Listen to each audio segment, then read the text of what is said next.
mentioned in the 50s, the Marcuses, Rabbi and Mrs. Marcus, and Rabbi Isaac Klein and Henrietta and the Backs got together. But how do you start a school? It's not like planting a tree. I think the great activist was Henrietta Klein. They had started a school in Massachusetts, and they said, our community needs a school, and we need money.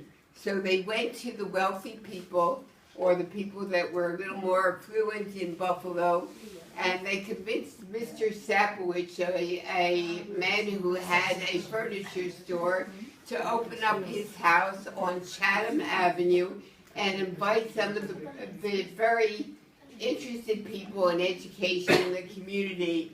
And there we go, there's a tall man with white gloves, a butler. Did any of us ever see a butler? Do you remember this? And we're talking about starting a school. That was the first thing. But you need a man to bring money in. And Henrietta said, I know just the man, Max Yellen. And Max Yellen was visiting in Israel. She sent him a telegram and she said, you're the treasurer of a new school that we're starting. He sent back a telegram and he said, Henrietta, I can never say no to you. So we put in an advertisement in the Buffalo Jewish Review, and we said we're accepting applicants for a new Jewish school. It was a Sunday morning. Nate and I and Henrietta were sitting, waiting for the telephone to ring. We had already registered our son, he was Ephraim then, he's now Ephraim, as #1 child. The phone rings. Henrietta runs to get the telephone, and we hear her say, wait a moment. She comes back to us and she says, there's a Mrs. Robinson on the phone. And she said, is there still room for my son? And that's how Jean Robinson got to be #2 child registered. Jean Robinson is now the bee expert in the United States, in the whole world. And last year he got an honorary doctorate from the Hebrew University. But we still don't have money. How do you start the thing growing?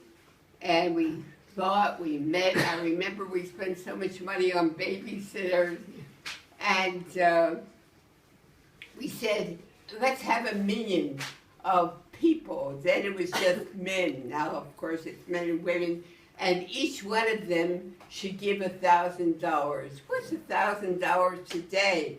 But in 1958, $1,000 was a lot of money. So we started with 1 million of 10 people, and it grew. And we waited anxiously for the first day. The bus was arriving, and I remember the children lined up. Nate was taking pictures, and the bus backed into the front of our car. Never mind, the school goes on. And Mrs. Mink, that's Louise Mink, may she rest in peace, asks her son, who has come on the bus, said, what did you learn today in school, Daddy? What happened on the bus? He said, a woman, I think it's the rabbi's wife, gave us a piece of candy, and she said to us some words, and it sounded to me like broken toe. Broken toe, she said to everyone. So Louise called up Mrs. Klein, and she said, what's going on? Why did Daddy say you said broken toe? No, I said Boker toe. Those were the first words that we heard.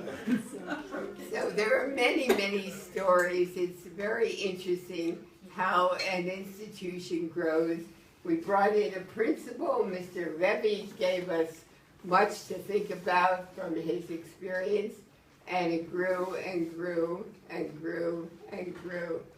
But more money has to come in.